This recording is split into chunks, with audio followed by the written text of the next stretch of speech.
हमारा जो आज का लेक्चर जहाँ से हमने आज कंटिन्यू करना है ऑर्गेनाइजेशन फाइनेंशियल प्रैक्टिस का टॉपिक कंटिन्यू था, जिसमें आपको मैंने लास्ट लेक्चर में ऑर्गेनाइजेशन फाइनेंशियल प्रैक्टिस की इंट्रोडक्शन रीड आउट करवा दिया था।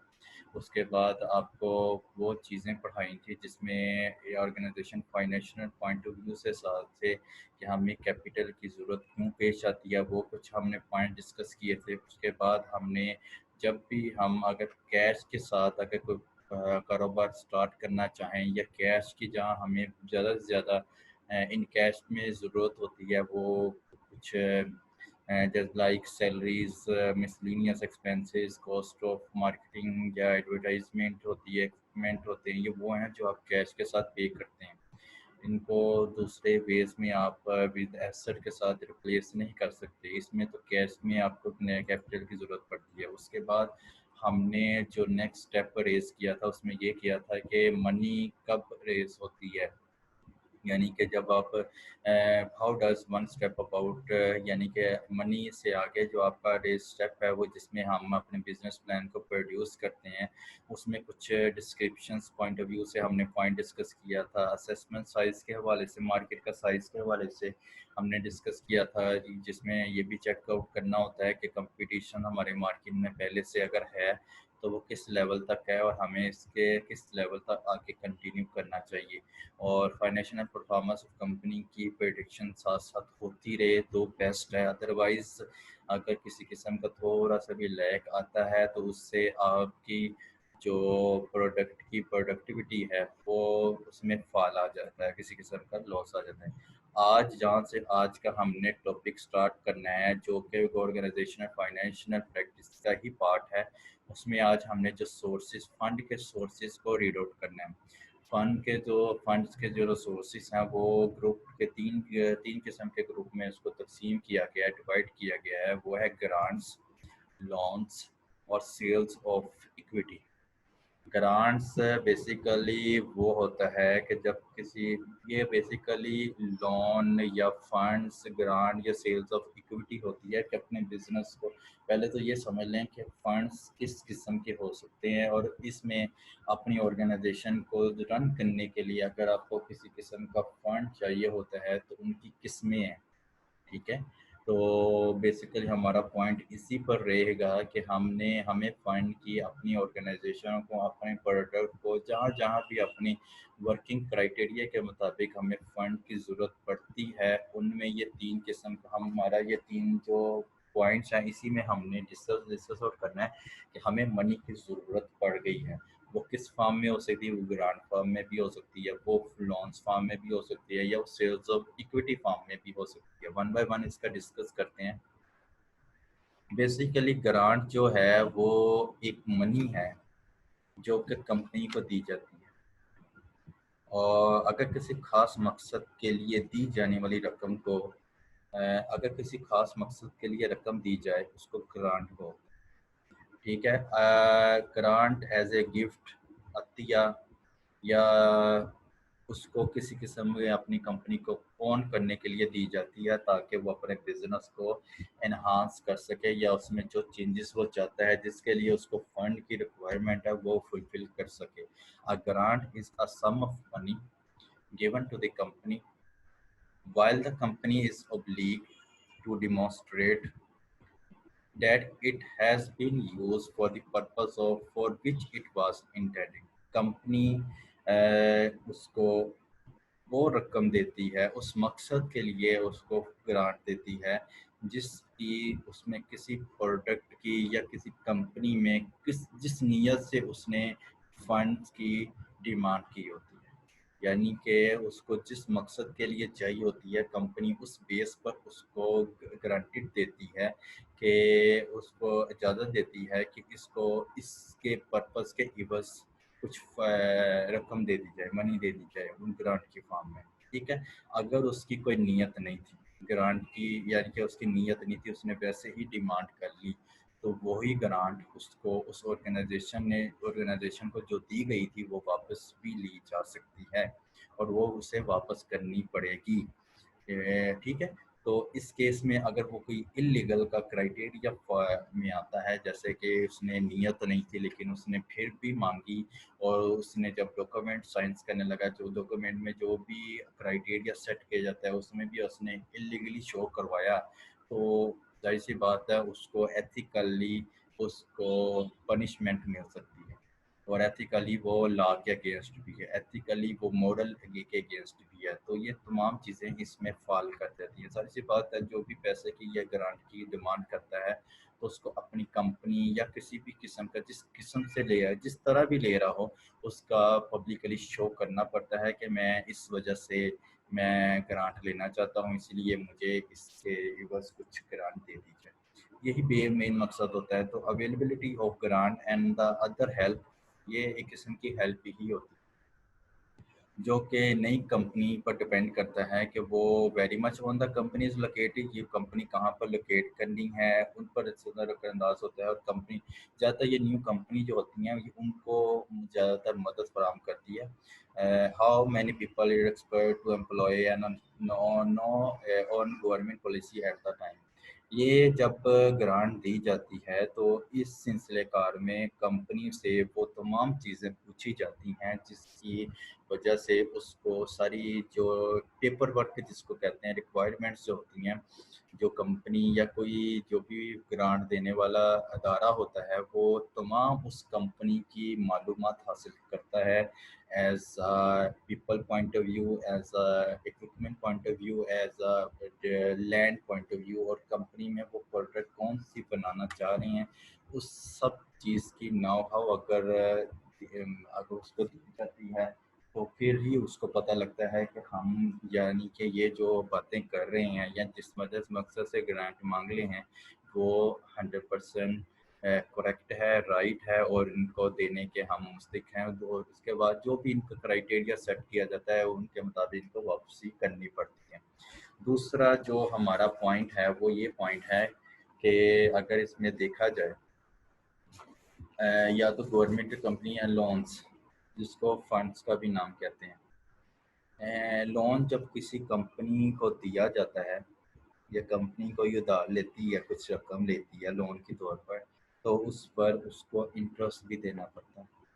ये चीज़ ग्रांट और फंड में जो क्राइटेरिया डिफ़र करती है, वो यही करती है, डिफरेंस क्रिएट करती है कि इसमें फंड्स में, या इसको सेकंड नेम इसको मैं लोन कहूँ, तो फंड या लोन एक ही चीज़ है। जब दिया जाता है किसी कंपनी को तो उसके इवज़ साथ साथ इंटरेस्ट भी लिया जाता है। तो इंटरेस्ट का रेट सेट कर लिया जाता है, मे बी और अ फिक्स्ड और may be on a variable. तो ये डिपेंड करता है ऑन रिक्वायरमेंट के हिसाब से वो कंपनी कैसे डील करती है और आप उनसे किस तरह डील करवाते हैं। ये जो उन कंपनी का और आप जो लोन ले रहे होते हैं, ये उनके दरमियान एक एग्रीमेंट होता है, और उस एग्रीमेंट के तौर पर जो इंटरेस्ट होता है, जिसको आप सिंपली वर्ड में सूद कहते हैं। तो एक पॉइंट ऐड करना चाहूँगा, शायद इससे हट के ही हो जाए, कि इंटरेस्ट किसी चीज़ में कारोबारी के, हम एज ए मुस्लिम, तो इंटरेस्ट किसी भी चीज़ में इन्वॉल्व हो जाए वो कारोबार कारोबार नहीं है। ये मैं बड़े सालों पर इस पर मैंने वर्क भी किया है, इसको सर्च भी किया है, और इसके अलावा मैंने इस पर पूरी मालूमात हासिल करने के बाद आपको कह रहा हूँ कि ये मेरा एक्सपीरियंस समझ लें कि इंटरेस्ट किसी भी काम में आपको तरक्की की राह में गामज़न नहीं, वो आहिस्ता आहिस्ता आपको लगता है ऐसे ही है कि आप तरक्की कर रहे होते हैं, लेकिन आपके लाइफ में बहुत सी ऐसी मुश्किलात आ जाती हैं जो इसी वजह से होती हैं, और आपको महसूस नहीं होता कि फ़लाँ इस वजह से हमें परेशानी आई है, इस वजह से हमें परेशानी आई है। तो ये चीज़ें साथ-साथ चलती रहती हैं, और ये मेरी आँखों देखे अपने मुआशरे में, सोसाइटी में ये चीज़ें मैंने खुद ऑब्ज़र्व की हुई हैं। तो बात ये हो रही थी कि किसी कंपनी को अगर कंपनी चलाने के लिए लैंड लोन दिया जाता है तो उस पर इंटरेस्ट एप्लीकेबल होता है। वो मे बी या फिक्स्ड होता है या मे बी या वेरिएबल होता है, ये डिपेंड करता है उनके आपस में एग्रीमेंट के तौर पर। और लोन अक्सर औकात जो है आम तौर पर फिक्स प्राइस पर ही लिया जाता है। कंपनी इसको वापस करने के लायबल होती है। अगर कंपनी लिक्विडेशन में चली जाती है तो लेंडर्स जो होते हैं, जो उस कंपनी जिन्होंने लोन दिया होता है, वो उनकी जो प्रॉपर्टी है, एसेट ऑफ द कंपनी है, उसको सेल करके अपना लोन को रिकवर कर सकते हैं। ये भी साथ में एक रिक्वायरमेंट लाजमी ऐड होती है कि अगर दिवालिया हो जाए उस कंपनी का या किसी किस्म का लॉस में चले जाइए और वो अपनी पेमेंट कंपनी को पता चले, या बैंक को ही साफ पता, बैंक का ही सोच लें, अगर उनको मालूम पड़ जाए कि ये लिक्विडेशन में चली गई है और अब ये हमारा लोन नहीं पे कर सकती, ये तो ज़ीरो पर हो गई है, तो वो उनको राइट होता है कि वो उन कंपनी का एसेट को सेल आउट कर कर आपको उसके जो लोन की रिकवरी होती है वो ले सकते हैं और कर सकते हैं एज ऑन इटसेल्फ। तो ज़्यादातर केसेस में सिक्योरिटी लोन के लिए रिक्वायर्ड होती है। जाहिर सी बात है, जब आप लोन देते हैं या लोन लेते हैं तो सिक्योरिटी पॉइंट ऑफ व्यू से पर्सनल इंफॉर्मेशन, रेजिडेंशियल इंफॉर्मेशन, यहाँ तक कि आपकी कंपनी की इंफॉर्मेशन सारी ए टू जेड आपको उस अदारे को देनी पड़ती है। क्योंकि जब आप किसी किस्म के भाग-दौड़ करते हैं, यानी कि अगर वहाँ से भागने की कोशिश करते हैं या इल्लीगल तरीके से कोई काम करने की कोशिश करते हैं, तो ये कंपनी, इनको राइट होता है कि वो आपकी कंपनी के एसेट को सेल कर कर और रीज़न साथ में मेंशन आउट कर कर और उस सेल्स पर अपने लोन को रिकवर कर सकते हैं, अगर दे दिया हो। अगर ना दिया हो और आपकी इंफॉर्मेशन की वेरिफिकेशन करने के बाद भी आप फुलफिल नहीं उतरे, तो पहली तो बात यही है कि आपको लोन नहीं मिलेगा। जब लोन दिया जाता है तो उनके जो लेंडर्स होते हैं वो वेरीफाई भी करते होते हैं, फिर जाके लोन देते हैं। लोन ऐसे ही बैंक से या किसी और अदालत से नहीं मिलता। अच्छा, नेक्स्ट जो है हमारा लास्ट पॉइंट फंड्स के हिसाब से सोर्स ऑफ द फंड है, वो है sales of equity. Sales of equity, ये जो लिक्विडेशन का मतलब मैंने लास्ट में आपको बताया था फंड में, उसका मतलब ये है कि आपके पास जो भी क्राइटेरिया है लोन पे करने का, उसमें आपके एसेट अगर कैश में सेलिंग टाइम, यानी कि जो मैंने आपको दिवालिया का लफ्ज़ बोला था वो बेस्ट है। मैं आपको अदर वे में भी डेफिनेशन के साथ बताना चाह रहा था, लेकिन वो अगर आप उसको ही मद्देनज़र रखें तो काफ़ी है। अच्छा, आज ये इसका जो नेक्स्ट है वो ये है सेल्स ऑफ इक्विटी, जिसको हम कंटिन्यू करने वाले थे। वो ये है कि इक्विटी कैपिटल जो है वो बेसिकली एक मनी है। Is money paid to the company is exchange for the share in the ownership of the company. जब आप कंपनी को, ये भी लोन की एक किस्म होती है कि अगर आप पैसे नहीं देना चाहते तो आप अपनी कंपनी के शेयर्स दे देते हैं उस कंपनी को, उसके बदले शेयर्स दे देना, शेयर्स की ओनरशिप दे देना, ये उस पर आपकी क्राइटेरिया में फॉल करता है। ठीक हो गया। अब ये था सेल्स ऑफ इक्विटी। इसको अगर मैं और एक्सप्लेन करूँ, वो ये है कि scholarships are at the much greater risk of the getting a poor return on their capital or even losing it completely than are the lender, but in compensation for this they stand to make a greater profit than lenders if all goes well. तो मेरे कहने का मकसद ये है कि आप अगर स्कॉलरशिप तो उस बेस पर होती है ना, जो उसका रिस्क बहुत ज़्यादा होता है कि अगर आप उनके जो भी आप बिजनेस को, कंपनी को शेयर्स कर रहे हैं या अपना परसेंटेज शेयर्स कर लिए उनके साथ, उसका रिटर्निंग कैपिटल बहुत पुअर हो, तब आपको रिस्क बहुत बड़ा हो जाता है। तो मेरे कहने का मकसद आपको पहले भी यही था कि पूरी तरह से आइडेंटिफिकेशन करने के बाद ही किसी किस्म का लोन दिया जाता है, अदरवाइज नहीं दिया जाता। सही है, तो ये पॉइंट था आपका, जिसमें आपको मैंने कैपिटल के तौर पर आपको बताया कि ग्रांट क्या होता है सोर्सेज ऑफ फंड में। उसके बाद सेकंड पर हमने लोन्स के बारे में पढ़ा। तीसरा जो सोर्स है वो सेल्स ऑफ इक्विटी है, यानी कि अपनी कंपनी को उस कंपनी के शेयर्स के साथ एक्सचेंज कर लेना और उसके अगेंस्ट आप लोन लेकर अपनी कंपनी के जो भी आपकी वर्किंग है उसको कंटिन्यू करना। अच्छा, इसमें जो ये होता है कि कंपनसेशन के हवाले से तभी बेस्ट होता है जब आपकी वो कंपनी प्रॉफिटेबल में जा रही हो और आपको वापसी के चांसेस हों। यही बात होती है। तो आपके पास नेक्स्ट जो आपके पास क्राइटेरिया हैं, जो अब ये sources of funds are completed. Now are on next slide, जिसमें यही अभी तक ऑर्गेनाइजेशन फाइनेंशियल प्रैक्टिस ही कंटिन्यू है, जिसमें अब नेक्स्ट है कि बजटिंग और मार्केटिंग मार्केटिंग का क्या रोल है। बजट के हिसाब से और मार्केटिंग के आपके हिसाब से इनका क्या रोल क्राइटेरिया है कि बजट जो है एक प्रेडिक्शन है। फ्यूचर फाइनेंशियल पोजीशन किसी भी ऑर्गेनाइजेशन के फ्यूचर प्लानिंग के लिए एज ए फाइनेंशियल एक प्रेडिक्शंस होती है। आम तौर पर ये नेक्स्ट फाइनेंस ईयर के लिए समझी जाती है। बजट जो है जो भी तय किया जाता है, जैसे कि आपकी गवर्नमेंट भी कोई बजट पे करती है, जब बजट लॉन्च करती है तो आने वाले कल के लिए वो सोच के रखे होते हैं।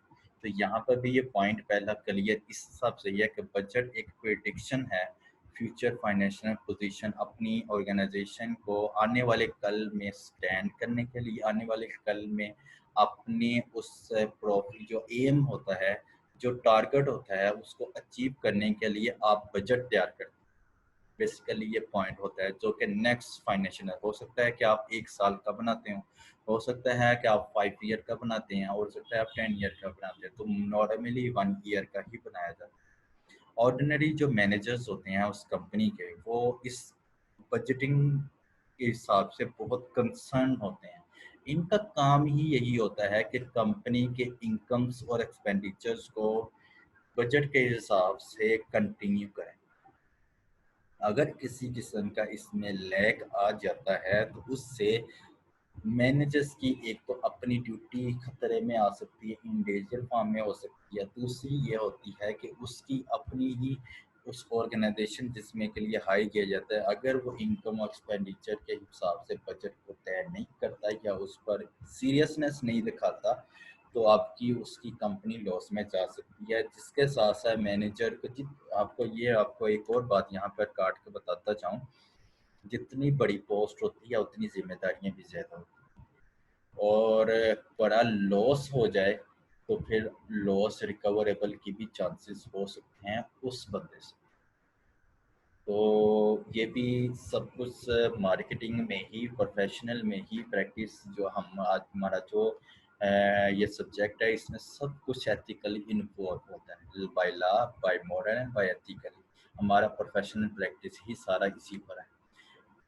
तो वो मैनेजर्स होते हैं वो इस चीज़ को कंसर्न्ड होते हैं, बहुत ज़्यादा कंसर्न्ड होते हैं बजटिंग के साथ उनके इनकम एक्सपेंडिचर। बजटिंग एक जो है आइटरेटिव प्रोसेस है, आइटरेटिव कहते हैं दोबारा अगेन रिपीट होने वाला प्रोसेस है।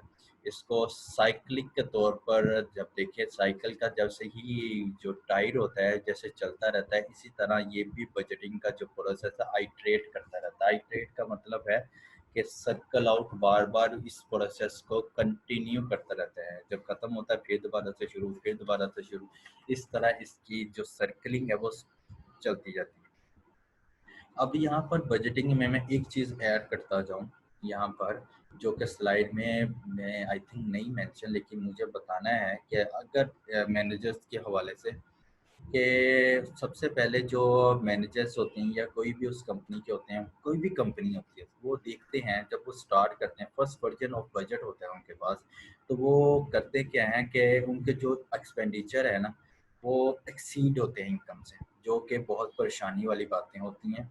और अगर एक्सपेंडिचर इनकम से ज़्यादा होते हैं तो ज़ाहिर सी बात है प्रॉफिट नहीं हो रहा होता। और मैंने आपको लास्ट लेक्चर में भी बताया था इसी ऑर्गेनाइजेशन फाइनेंशियल में प्रैक्टिस में, कि नॉर्मली जो कंपनी स्टार्ट की जाती हैं वो अपनी जो बेस्ट वे ये होता है कि 3 मंथ, 6 मंथ, 9 मंथ या 1 ईयर, इसका आपस में इतना आपके पास एसेट होना चाहिए इन कैश फॉर्म में कि अगर आपको 3 मंथ के बाद आपको प्रॉफिट होता है, हो सकता है कि आपको 6 मंथ के बाद प्रॉफिट हो सकता है, हो सकता है आपको 9 मंथ के बाद प्रॉफिट हो सकता है। तो ये बैलेंस आपको रखना पड़ेगा। ये नहीं कि आप पहले ही मंथ सोच के बैठते हैं कि आपको आज ही प्रॉफिट होगा, आज काम किया आज ही प्रॉफिट। ये रिस्क पर आपकी कोई भी बिजनेस होता है तो रिस्क पर होता है अदरवाइज, और इस पर स्ट्रगल बहुत काउंट की जाती है, एक रिस्क और स्ट्रगल होती है।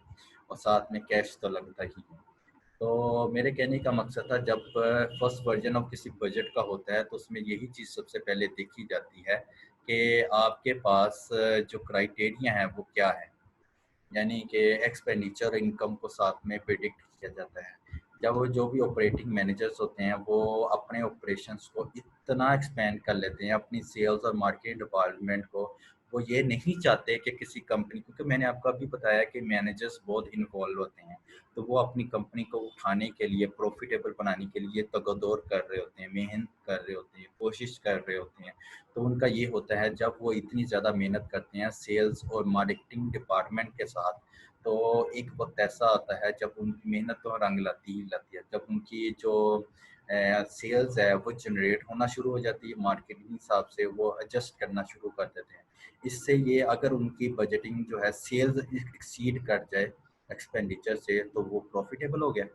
और ये प्रॉफिटेबल उन मैनेजर्स को, ऑपरेशन मैनेजर इस बात पर बहुत खुश भी होते हैं कि उनकी सर्विसेज जो वो प्रोवाइड कर रहे हैं और उनका जो टास्क है वो उन्होंने फुलफिल किया। अदरवाइज तो कंपनी, जैसे मैंने बताया, वो फेल की तरफ चले जाएगी, लॉस की तरफ चले जाएगी। ये था पॉइंट जो मैंने ऑपरेशनल्स के साथ ऐड किया। अब जो नेक्स्ट आपके पास ऑर्गेनाइजेशनल फाइनेंशियल प्रैक्टिस में जो पॉइंट है वो है working capital and cash flow. Capital के पर जो भी काम और कैश फ्लो, कैश की फॉर्म में या कैपिटल की फॉर्म में जो भी काम किया जाता है वो उसमें कौन कौन से पॉइंट इन्वॉल्व होते हैं। बेसिकली आपके साथ, आपके पास ये चीज़ बहुत ज़्यादा मेंशन आउट होती है कि आप कैपिटल जो आप अपना यूज़ कर रहे हैं किसी कंपनी के लिए, उसका कैश फ्लो साथ साथ मैनेज करना।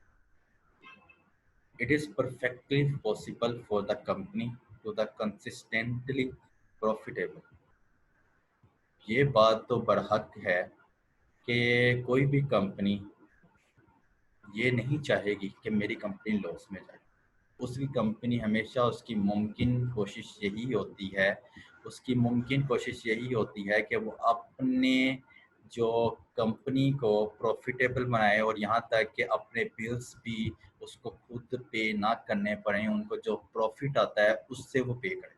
ये मैंने जो वर्ड लिखा है, येट टू एनेबल टू पे इट्स वेल, इसका मतलब है कि जो उनके पास प्रॉफिट आते हैं उसकी बेस पर ये खुद पे, वो उनको पे करने पड़े हैं उनकी रेवेन्यू पर, जो उनको प्रॉफिट आता है, यानी कि अपनी जेब से कुछ ना जाए। कंपनी यूजुअली ट्रीट्स जो सेल्स को एज ए रेवेन्यू यूज करती है। मैंने जो अभी आपको ऊपर पे बिल का बताया वो इसके साथ जुड़ा हुआ है। वो जो सेल्स होती है उसको एज ए रेवेन्यू ट्रीट कर रही होती है। तो आपकी जो वैल्यू होती है, जाहिर सी बात है, वर्किंग आपकी चल रही होती है, इन प्रोग्रेस होता है आपका काम। जब आपका प्रोग्रेस होता है काम, तो आपको साथ साथ प्रॉफिटेबल होता है, रेवेन्यू जनरेट हो रहा होता है। तो इन सब चीज़ों में काम चलता रहता है। ये पॉइंट हेडिंग भी इसी पॉइंट पर है। तो नेक्स्ट पॉइंट है कि it is usual negotiate stage payment rather than the leaving all payment until the work is completed. खासकर नेगोशिएशन इस चीज़ पे कैश फ्लोज में हो सकती है कि पेमेंट या तो आप साथ साथ पे करते जाएं, या हो सकता है कि आप उनको ये एग्रीमेंट साइन कर लें कि हम पेमेंट उस वक्त देंगे जब हमारा वर्क कंप्लीट हो जाएगा, यानी कि हमें वो टास्क अचीव हो जाएगा, जब उस पर प्रॉफिट आएगा तो हम तब पे करेंगे। ये निगोशिएट होता है कि जो आपके कैश फ्लो के साथ जो भी आपकी निगोशिएशन कंपनीज की और अदर एग्रीमेंट्स कंपनीज के साथ होती हैं, ये उसमें निगोशिएशन स्टेज होती है जिसमें उतार चढ़ाव होता है। निगोशिएशन का आपको वर्ड पता ही है क्या होती है। उतार चढ़ाव में मतलब ये है कि वो आप बार्गेनिंग करते हैं, निगोशिएट करते हैं पैसों को।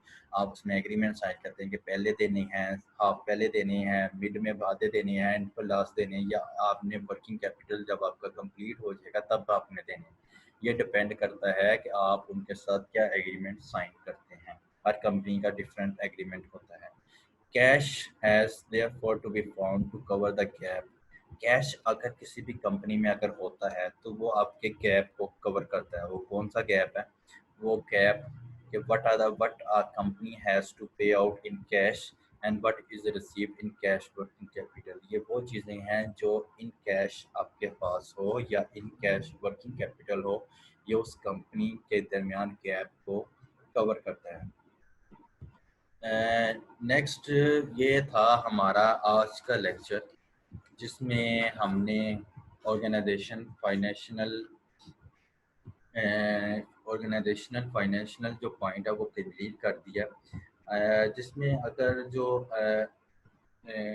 ये था हमारा आज का लेक्चर, हम यहीं पर ख़त्म करते हैं, क्योंकि ये जो हमारा टॉपिक था ऑर्गेनाइजेशनल फाइनेंशियल प्रैक्टिस आज कंप्लीट हो चुका है इस लेक्चर में। तो नेक्स्ट लेक्चर में हम नेक्स्ट टॉपिक के साथ कंटिन्यू करेंगे।